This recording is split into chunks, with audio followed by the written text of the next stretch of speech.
We are kicking this video off with a pop quiz. Are you guys ready for this? Okay, surprise quiz. Which one of these vehicles can carry the most weight? Extra points if you can guess about how much they can carry. Coming in third place, we have the Subaru Forester. Coming in second place, we have the Toyota Tundra. And finally, in first place, we have the Land Cruiser Troopy. Okay, look, don't click away yet. I know a video about Payload sounds really boring. In fact, almost everybody's told me don't make a video about Payload because nobody will watch it. The problem is Payload is the foundation for any good off-road and overland build. It's the most important number to understand. So today we're gonna cover 6 different incredibly important topics around Payload and build a better overland vehicle instead of just an overloaded vehicle. Oh, one more thing. At the end of this, we are actually going to weigh my truck and we're going to find out how well I'm doing at following Payload guidelines. The truth is, this might be very embarrassing for me. If your vehicle is newer than 2006, it's actually really easy to know what your payload is on any vehicle in the US at least. And overseas, some countries have this, some do not. So right inside your door, turn the camera here, you'll have this brighter colored sticker, and it will have a line that says the combined weight and occupants and cargo should never exceed kilograms and pounds, 1,185 pounds. So that's my available payload. All the rest of the weight that this vehicle could possibly handle was taken up by upgrades and other things that came from the factory, options. Right here, the sticker above this incredibly boring looking sticker, will tell you the gross vehicle weight rating for this vehicle is 7,200 pounds. So that means that this vehicle, which is a Toyota Tundra, a full-size truck, was made and engineered to hold 7,200 pounds total, counting the vehicle plus every single thing in it. That includes passengers. Payload is super deceiving because every time you watch a commercial, especially on trucks and especially on full-size trucks, they're always advertised these big payload numbers. Like the Tundra's advertised at 1,700 pounds of payload. And the reason it's deceiving is that version of the Tundra has a smaller motor that's lighter, doesn't have four-wheel drive, so it's missing a whole bunch of four-wheel drive components, makes the vehicle much lighter, which means then you have more room for payload. So the only thing that Payload actually includes is the exact options that your vehicle left the Toyota factory with. Because after they put in whatever, your upgraded leather or your upgraded stereo or something, that is when that sticker is put on your door. And it is based on the exact options that that vehicle left the factory with. It does include a full tank of gas. So at least you have that going for you. However, when you get the vehicle from the dealership, a lot of times people will factor in some upgrades that the dealership does, like some upgraded rims or tires or something like that. Those aren't included. So you're probably already chipping into your payload, your available payload, with those kind of factory upgrades. Hopefully that makes sense. I think it does. To a certain degree, Payload should be taken very seriously. Now, obviously, when this vehicle is rated for 7,200 pounds by engineers, they clearly are going to leave some kind of buffer zone there. So a lot of people like to play around with that and think, well, it's okay to exceed it. And it's like, well, it's okay, but how much is the buffer zone? We've come up with a lot of excuses and workarounds on why we believe that we can put more weight on our vehicles than we should. One of them that you'll hear in the forums that sounds almost conspiracy theorist is there's things like the vehicle can handle way more weight than it actually says, but the government ratings and system requires them to lower it. What they're actually referring to there is on big dually, like super duty trucks that haul, huge horse trailers and giant trailers. They will cap those usually, the manufacturer usually will cap those out at 10,000 gross vehicle weight rating. And they do that so it doesn't get flagged as a commercial vehicle. So you can license it cheaper and different things like that. But those are giant dually trucks. So yes, some of those can actually go over 10,000 pounds, but they're capped. That doesn't apply to most of the vehicles that we are all building into Overland vehicles. They don't do that with Tacomas. They don't do that with Tundras. They don't do that with any of these. We are not near that 10,000 gross vehicle weight rating. So it's an excuse that a lot of people use, but it's an excuse that doesn't really apply. What you need to understand is that you should know exactly what your actual gross vehicle weight rating is, not what the commercial on TV told you it is.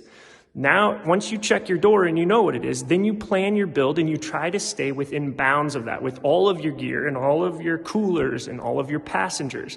Now, if you know that you're going to exceed that rating, you want to go into it with your eyes wide open and not lying to yourself. You need to understand I'm doing undue stress to my vehicle. So things like my wheel bearings might wear out faster. You might have axle issues. You've definitely increased your braking distance. So if you're trying to slam on your brakes, your car is not going to stop as fast as it's made to be able to stop. You need to go into this stuff with eyes wide open. You need to have a plan, and hopefully you're doing additional upgrades on your vehicle to try to help you address some of those issues, which brings us to our next topic. Well, all you need to do is one quick internet search to find out that the internet is full of bogus advice, and you should definitely get second opinions on everything, even including the stuff that I tell you guys. Can you increase your payload? No, but kind of. Here's what I mean by that. In order to increase your payload from the factory, you basically need to increase and strengthen almost every single component on your vehicle that is load bearing. So no, you can't increase your payload simply by adding a bigger truck bed or adding bed racks or just replacing your leaf springs. This doesn't increase the payload of your entire vehicle. It's one component of many working together to support, in my case, 7,200 pounds. However, the easiest way to increase payload on your stock vehicle is to remove things that came on it. So one thing that I do as I upgrade my vehicle, obviously I put on a heavier bumper, but I did take off a bumper. So a little bit of weight came off, a little bit more went on. So you are not taking the full hit of every component that you add usually, because you are taking weight off the vehicle many times. The other thing that I do that a lot of people don't is I'm very careful to take off everything that I can that adds weight that is no longer needed after an upgrade. Let me show you what I mean really quick. So I have a 37-inch spare full-size tire. 37s don't fit underneath of a Tundra. So underneath the Tundra, all the components that used to be down here to hold a spare tire, like there's a chain and different stuff here, I've removed them to save weight. There's these brackets that don't have anything to do with the frame strength, but they were supports to keep a spare tire from wobbling around down here. I actually chopped them off. One thing I'm actually doing in the next couple weeks is I've relocated my shocks to different shock mounts. So I have these old shock mounts hanging down here that are no longer in use. I'm gonna cut this off. And people just think, man, that's a lot of work. But the reality is I cut that off. That's solid steel bracket, probably weighs 3, almost 4 pounds. And I have 2 of them. And you go, oh, it's only 10 pounds. What's the big deal on that? Well, 10 pounds here and there very quickly adds up. I'm actually going to eventually be removing my whole rear hitch and putting in a different brace from here to brace the frame, and removing this to save weight. And actually, I'm gonna relocate eventually my spare tire, mount it into the back of my bed, and I'll actually be getting rid of the dual swing bumper and going to a thin tube bumper on the back. Just that set of changes that I just told you about is actually gonna make this vehicle about 200 pounds lighter. So that's an example. Yes, you can increase your payload, mostly by taking things off of your vehicle. Okay, well, this topic is a great way to get in a fight, and it's because there's 2 different camps of belief on it, and both of them kind of have valid points. The main reason that this happens is because of a thing called sprung and unsprung weight. What that means is your tires aren't really supported above your suspension. They're supported below. So really, if you're adding weight to your tires, it's mostly supported by the road.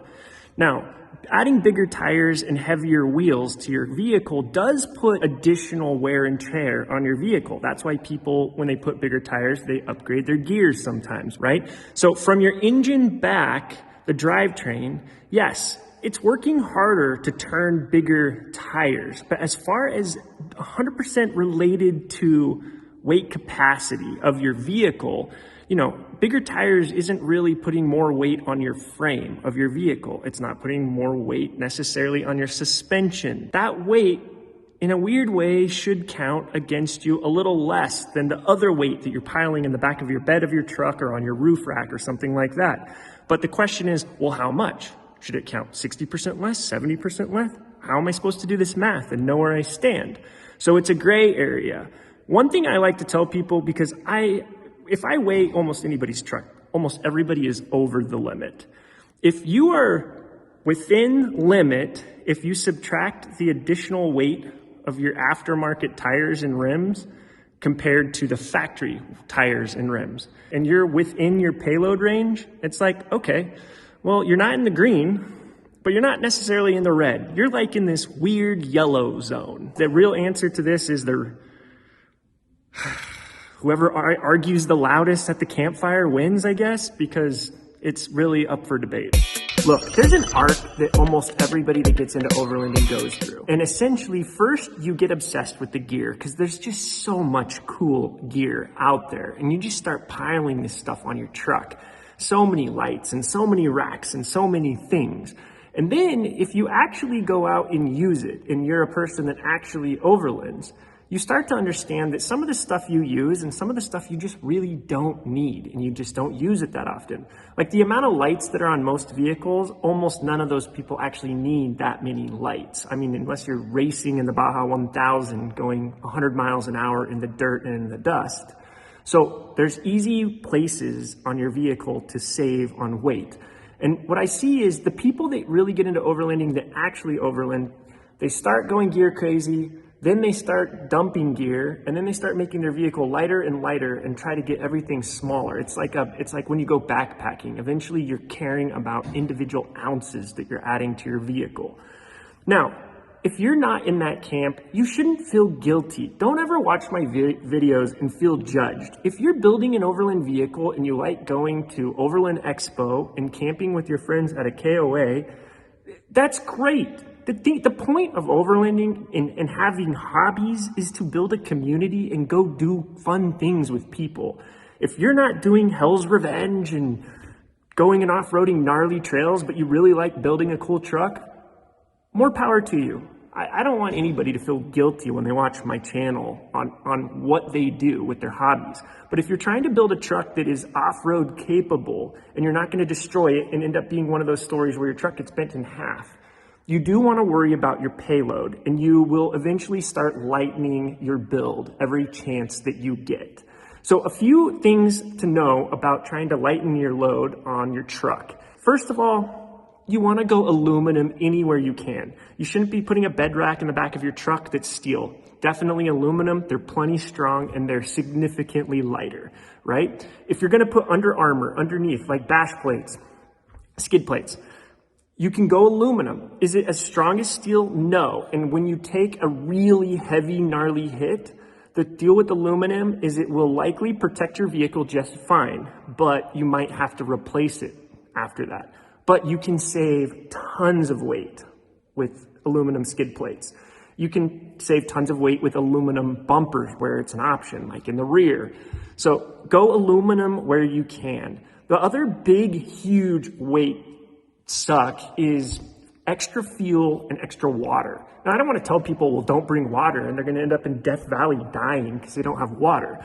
But the thing is, like, I do a lot of overland trips in Idaho where we're constantly next to rivers. So I tend to bring a very small, that fits in a bag that weighs significantly less than a pound. I bring a water filter, and I filter all my water, and I get it as needed. In a worst case scenario, I've got a gallon of water with me for like my radiator if I have a problem and I'm not near a river, right? But storing like 5 gallons of water in a place like Idaho where I'm constantly on rivers, I don't need to do that. So I don't need to take the weight hit there. Fuel, again, if you're mapping your actual trip and you know exactly where your stops are and you've planned the whole thing very well, many times you can travel without having spare fuel. Do I recommend that? No, not always, but you're going to have to, you essentially have a budget of weight that you have to work with, and you have to figure out what's most important. There's a lot of things I'm working on right now. So I actually don't know how much my vehicle weighs. We're going to weigh it in a second. And like I said, it's probably going to be over and it's going to be embarrassing. but it's because I'm in the middle right now of lightening everything. So I actually carried almost 60 pounds of tools. I'm trying to have just as effective of a toolkit, but trim that down to 30 pounds. This right here is actually a scale for weighing a vehicle. I actually have this because I have a shop where I help a lot of people with their truck builds, but this is a little overkill. I'll leave a link, but they're very expensive. You want to be able to know the weight of your vehicle as well. Go online and Google CAT scales. Cat like a kitten, C-A-T. They have these scales that you can roll your vehicle through. It costs like $7 to $15 or something. And they will tell you how much your front axle weight is, your rear axle weight, and the combined weight of your entire vehicle. So you can use that to start zeroing in your actual build. I have actually not weighed my truck since I've done a bunch of work on it. And I'm doing a bunch more, like I told you, to make it lighter. My hunch is that I'm over right now. Well, let's go see the damage. Uh-oh. Yeah, I'll show you this. Okay, well here it is. Total weight, 4 corners, 7712. What that's telling us is I'm about 500 pounds over payload. If you take the math and give yourself your bonus with your tires, where you say the tire weight doesn't really count, which isn't entirely true, but kind of true, that only saves me 100 pounds. So this thing's still 400 pounds overweight. So I got to take more out of my kit, and I need to take more off this truck to get it where I want it to be. You're probably gonna be in the same shape as me if you've got a full build. So the real trick is get down to your local CAT scale, find out where you're at, and start the same journey that we all eventually find ourselves on. Do me a favor, share this with your friends. This is like one of those videos when people see the title and they think, oh no, it's about payload. They're so bored they don't want to watch it, but I actually believe that everyone needs to watch this video. This is a journey we all have got to go on. We build an overloaded truck, and then we eventually decide to right-size it. Anyhow, good luck with your right-sizing. I hope you guys enjoyed this. Talk to you guys next week.